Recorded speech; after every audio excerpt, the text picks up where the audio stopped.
Hi, it's the news today for May the 10th. A couple of things I wanted to go over today for Lee TV. And I'm going to start off with Canada to formally apologize for 1939 decision to turn away ship of Jewish refugees. This is a good move by the Liberal government on the face of it. And Trudeau's apologized to everyone else for every conceivable thing, so why not apologize for this one? Now, the really interesting thing about all this is that the Liberals had a chance to do this maybe 12 or 13 years ago when David Damien wanted to gather the Canadian leaders and leaders of the Christian church to apologize. At the time, Stockwell Day, who was leader of the opposition, expressed his letter of regret for what Canada did and his apology. The federal government didn't want to do it. So now it seems that Trudeau wants to do it, but actually he hasn't apologized. And you look a little deeper at this and you'll realize that what he actually did was go to a sold-out Jewish fundraising event and said that he would in the future apologize for this. So it is long overdue, as he said, and hopefully he's going to follow through on this. I want to get to Andrew Scheer's talk to Justin Trudeau in the House, because Justin Trudeau actually denied saying something that he clearly did say. Mr. Speaker, recently the Prime Minister was in British Columbia lecturing Canadians on their personal behavior. In fact, he was expressing his joy at the high gas prices, saying that, quote, it was exactly what he wanted. Now, we know that millionaires like the Prime Minister can afford to pay higher gas prices, but hard-working moms and dads don't have the luxury to pay thousands more in new taxes. So, how high does the cost of gas have to get before people start behaving the way the Prime Minister wants them to? The Right Honourable Prime Minister. Mr. Speaker, the member opposite knows that I said no such thing. But will Canadians expect to pay higher fuel prices with the carbon taxes? I think one of the things we've seen across the country is that the incentives that come from better choices, making choices to be cleaner and greener, is exactly what we want. Exactly what we want. Exactly what we want. Yes, he said that. He can't say that he said no such thing. But the federal government is doing something worse, and it's actually going to get rid of one of our national icons. Now, while you're tearing down the rest of the country, why not just extinguish the Centennial flame? Apparently, the Canadian government has been paying offsets, 20,000 tax dollars a year, to produce carbon offsets for, shame, our Centennial flame. They wanted to investigate some kind of alternative so we wouldn't have to burn those big bad fossil fuels. One of the ideas they have is to have LED lights. Can you imagine if the Olympics, for example, had an LED torch that they carried around the world? This is absolutely ridiculous. I can't believe they're even thinking of doing this. On the other environmental front, the latest ban to come in, Deep Cove's plastic straw ban, starts today. Yes, there's a neighborhood in Vancouver where they want to get rid of plastic straws, big bad plastic straws.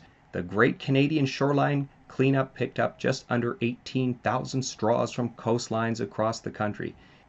Probably they were at 7-Eleven, and they threw their drink out and the straw ended up in the water.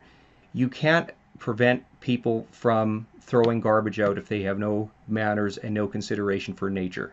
China's got 8.8 million metric tons of mismanaged plastic waste. Canada isn't even on this list. America is a very small contributor on the world stage, and what Canada would be even less than this. We're not even on this chart.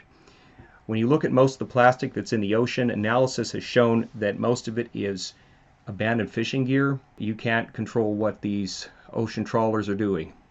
So we are not going to end plastic in our oceans by banning plastic straws in Vancouver. Imagine with me, if you will, just for a moment, if heaven forbid there was a huge downturn in the Canadian auto sector. Thousands of auto workers in Southern Ontario losing their jobs. Imagine if the Prime Minister would then do three things to respond to the crisis. One, he would go around talking about how Ontario needs to phase out the auto industry. Two, He would demand that every province raise their new car tax, or else he would do it for them. 3, when some provinces started restricting the shipment of those new cars through their jurisdictions, the Prime Minister would say it was wrong, but do nothing about it. Now it's hard.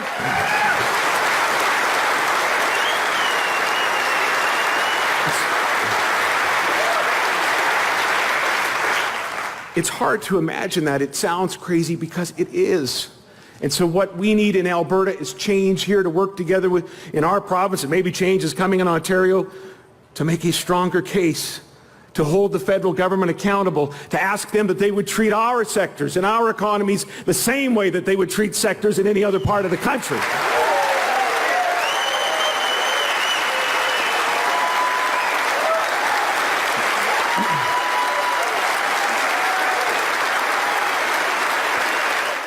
For over a decade, our energy industry has been targeted by a foreign-funded campaign of defamation to landlock Canada's oil.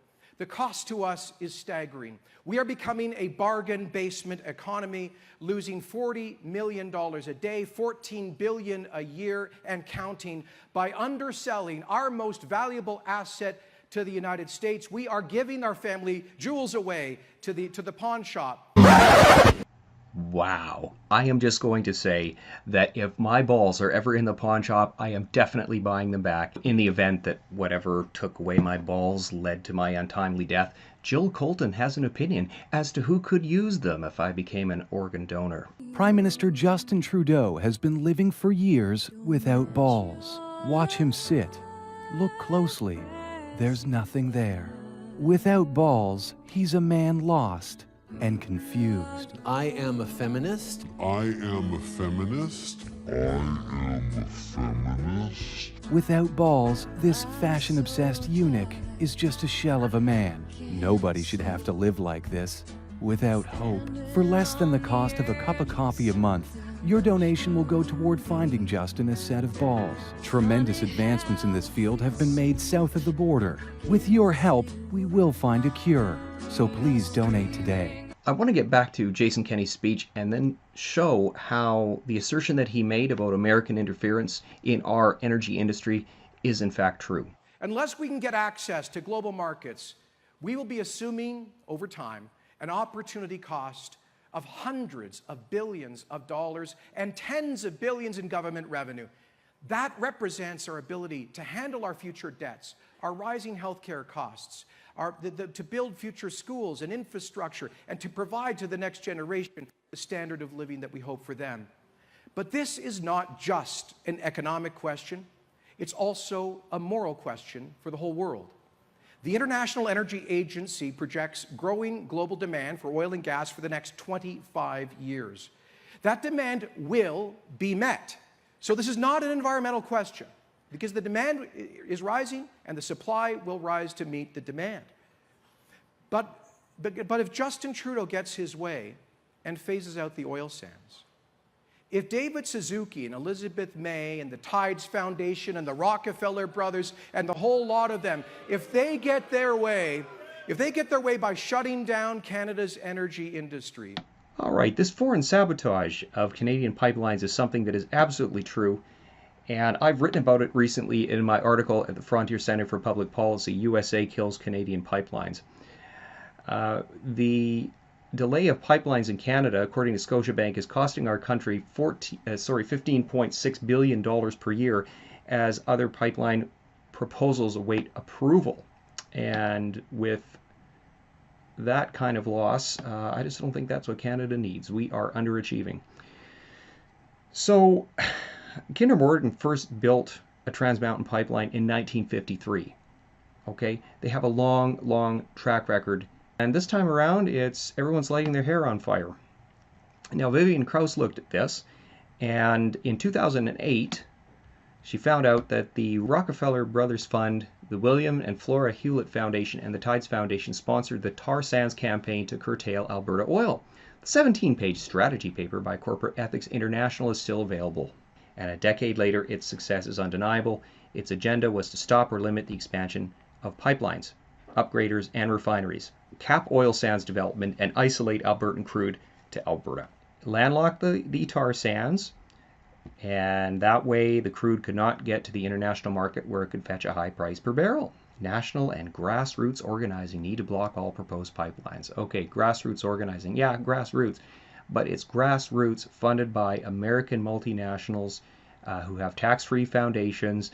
They lobbied to have taxes, and the Federal Reserve created in 1913, and then very shortly after made tax-free foundations so they don't have to pay tax to the government, and then they take that money and use it to put their agenda all over the world, including in Canada.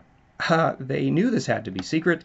That's why the strategy paper advised the coordination center shall remain invisible to the outside, and to the extent possible, staff will be purchased from engaged organizations. So that's what they did. Tides gave $36 million to 100 organizations in Canada, the US, and Europe to campaign against oil sands and the transportation of oil to refineries and ports. The Hewlett Foundation gave $90 million to First Nations and environmental groups in BC and the western US to oppose oil and gas development. And more than 60 groups also get behind-the-scenes and ghostwriting support from Net Change, a private American company funded to support and amplify the campaign. So you have a steady drumbeat of bad press to make the oil sands look bad.